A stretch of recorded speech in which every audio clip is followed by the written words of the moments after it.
Standing with your feet together, lift one leg so the thigh parallel to the ground or higher. Extend your arms out to the sides for extra ground if you need to. Then hold this position as you can until you reach the time limits. Then change the other legs and start again. This has two positions.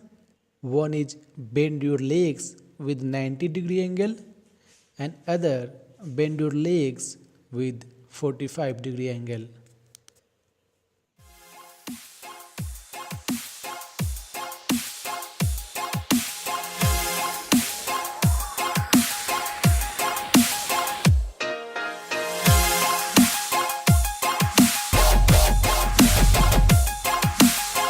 You kids want to see something really cool?